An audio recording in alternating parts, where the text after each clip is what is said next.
경기도의 호황을 위해 오늘도 달립니다. 경기호황쇼! 안녕하십니까, 박준입니다. 네, 안녕하세요. MC 장원입니다. 자, 오늘은 토크 주제가 아무래도 아트, 예술일 것 같은데요. 이분은 인생이 아트, 예술이신 분입니다. 아티스트의 풍모를 지닌 남자 썬킴님도 함께하십니다. 안녕하십니까.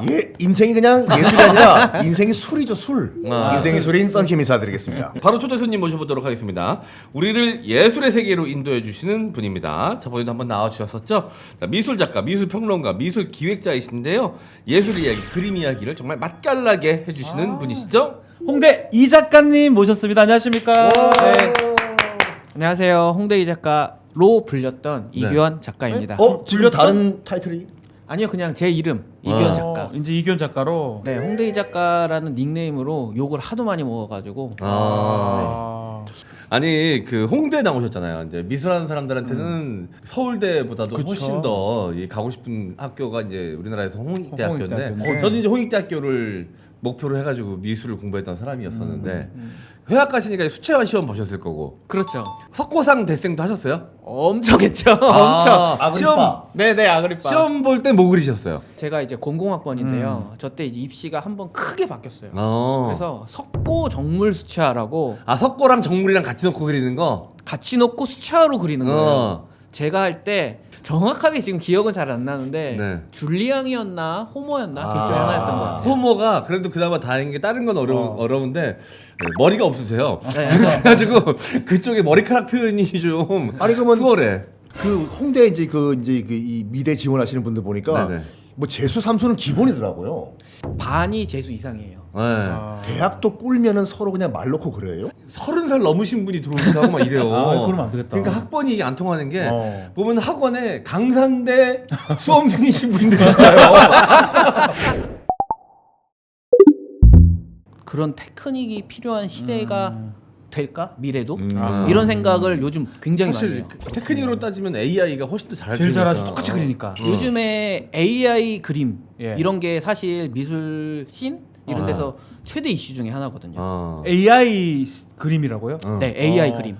그 몇 달 전에 미국 콜로라도 뭐 아트페어 뭐 네. 이런 데서 AI로 그림을 그린 작품이 1등을 한 거예요. 근데 이제 1등이 되고 나서 어떤 심사위원들은 몰랐나 봐요.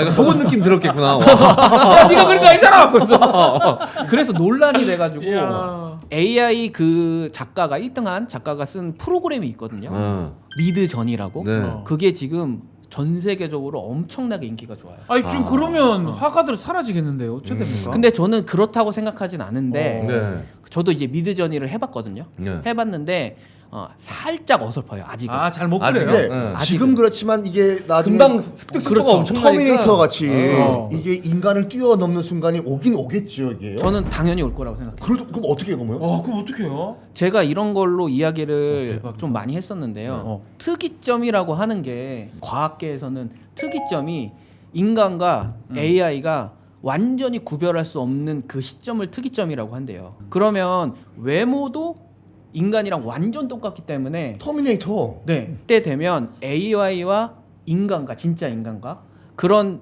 인종 차별 문제가 생기지 않을까. 제일 위험한 직업 여기 이제 아니, 변호인, 변호사, 안 돼요. 판사, 안 돼요. 특히 안 돼. 더 정확하게 판결 내리지. 알지. 우리는 그게 있어. 사람의 어떤 감정이라든지 읽어야 되거든요.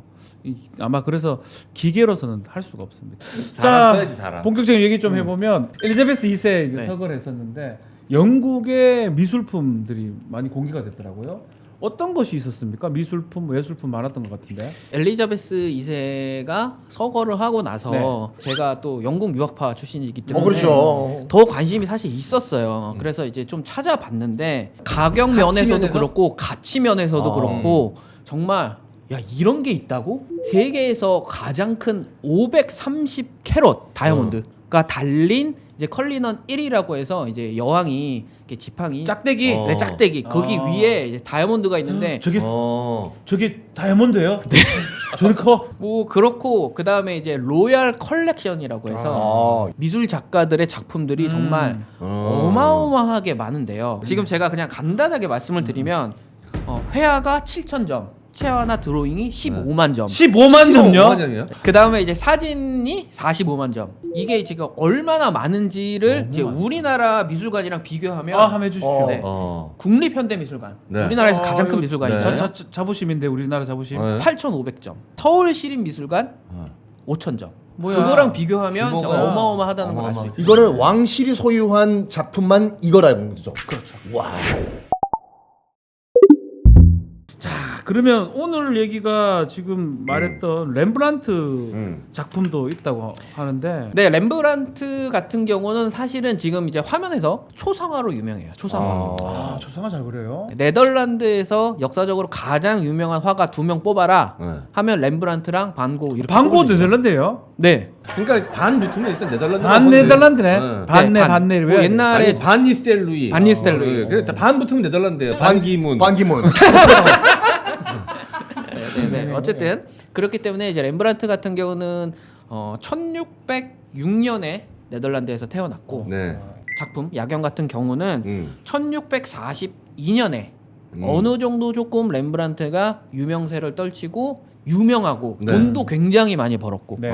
그때 이제 그렸던 대작인데요. 네. 당시에 이제 암스테르담 자경단 협회의 의뢰를 받아서 아. 저런 그림을 그렸다고 합니다. 렘브란트 그림은 보면 다 저렇게 명암의 대비나 네. 비표현 이런 것들이 좀 유명하잖아요. 그렇죠. 네. 키아로 쿠스코라고 네. 기법, 이제 키아로 쿠스코 기법이라고 부르는데요. 한마디로 말하면 명암이죠. 근데 왜 저런 기법을 쓴 거예요, 그럼요? 저런 기법이 이제 명암의 대비를 보여줘서 그 주인공, 그러니까 그 주제를 돋보이게 해줄 수 돋보이게 있다. 하기 위해서. 네네. 어쨌든 지금 영국 왕실에도 이 렘브란트의 그림이 있다는 건데 네. 보통 이제 좀 유명한 작품 한 점에 얼마 정도 합니까? 19세기 중반. 네. 그러니까 그 전에는 작품들이 거래가 되기가 힘들어요. 왜냐하면 그때는 유명한 화가들이 대부분 왕정 화가였어요. 그러면 그 왕정 화가의 작품들은 누구 거야? 왕 그리고 어. 왕실 거죠? 왕 거잖아요. 어. 그리고 그때 그렸던 그림들이 다 미술관에 가 있어요. 미술관에. 그러다 보니까 거래가 안 됐고 그 다음에 이제 인상파가 나오면서 그때쯤부터 이제 미술 작품이 거래가 되기 시작했는데 그래서 전 세계에서 뭐 가장 비싼 작품 뭐 이런 거 순위를 매기면 인상파 화가들 작품들이 굉장히 많아요.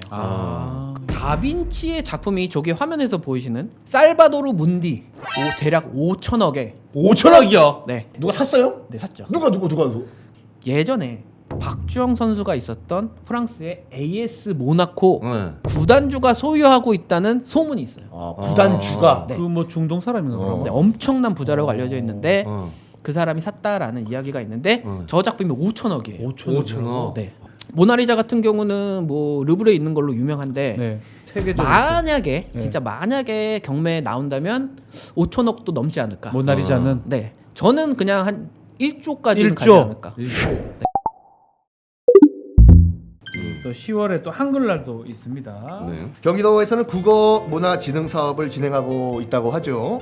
국어 문화 진흥 사업 이게 어떤 사업을 진행하는 겁니까? 이 경기도에서 공공언어 순화어, 대체어를 개발하고 외국어, 한자어 등을 쉬운 우리말로 바꾸고 있는 것인데 쉽게 말해서 공문서나 보도자료 등에 향후라고 써 있는 것을 앞으로 뭐 이런 식으로 바꾸는 거라고 합니다. 상당히 의미가 있네요. 안 써도 되는 한자들을 쓸데없이 많이 쓸 때가 있죠. 뭐 쓸데없는 외국어도 쉬운 우리말로 바꾸는 노력을 하고 있는데 글로벌을 국제 세계로 바꾸고 인프라를 기반 시설로 바꾸고 있다고 하죠. 자, 자료를 좀 보니까 경기도에서는 도, 시군, 공공기관 등의 국어 책임관 74명을 지정했다고 합니다. 이분들이 쉽고 바른 공공언어 사용 환경 개선을 위해서 많은 노력을 하고 있습니다. 네, 저도 많이 반성을 좀 하게 되는데요. 꼭 필요하면 모르겠지만 쓸데없이 외래어나 한자어, 외국어를 많이 쓰는 것보다는 읽기 쉽고 쓰기 편한 우리말을 쓰는 게 좋은 것 MC 같습니다. 장원 MC 영어잖아. 자기 이름도 네, MC 제가 성이 M입니다.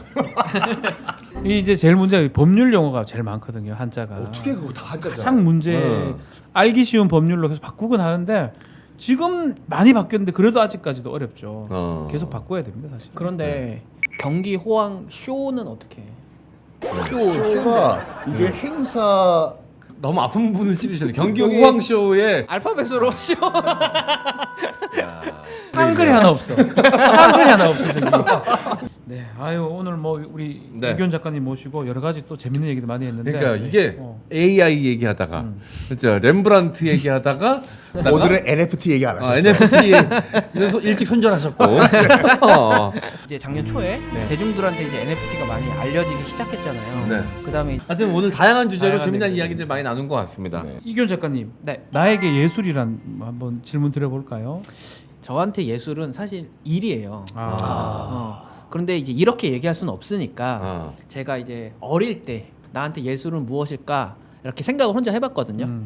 예술은 꿈이었던 것 같아요. 꿈. 그러니까 꿈이니까 뭐 상상하면서 내가 이런 작품을 하고 이런 곳에서 전시를 하면 얼마나 좋을까 이렇게 생각하면서 되게 이제 열심히 했었거든요. 그때 생각하면. 그래서 꿈이라고 얘기하면 좋지 않을까. 이 작가님, 이규현 작가님 앞으로 계획이라든지 그거 좀 말씀 좀 주십시오. 앞으로 계획은 제가 최근에 방송보다는 좀 작가로서 책 한 2년 동안 네. 방송 나오고 하느라고 작품을 많이 못했어요. 아. 그래서 최근에는 좀 제 작품을 좀 많이 하려고 네. 계속 작업 중이에요. 전시회 하면 좀 불러주십시오. 그때도 말씀하셨는데 초대해드리면 가면 오실 거죠? 사야 돼요. 예? 전시회 초청한다는 얘기는 와서 사주십시오라는 얘기입니다. 안 가겠습니다. 죄송합니다. 초대해드린다는 의미가 뭔지 아시죠? 와서 사란 얘기예요. 형 이거 함부로 하면 안 돼. 자, 알겠습니다. 네. 오늘 함께해 주신 홍대 네. 이규현 작가님 감사합니다. 네. 감사합니다. 자 마무리하겠습니다. 오직 경기도민만 바라보고 뜁니다. 정책과 웃음이 공존하는 곳 경기호왕 쇼. 경기도청 유튜브 다들 구독 완료하셨죠? 구독, 좋아요, 알람 설정 함께해요.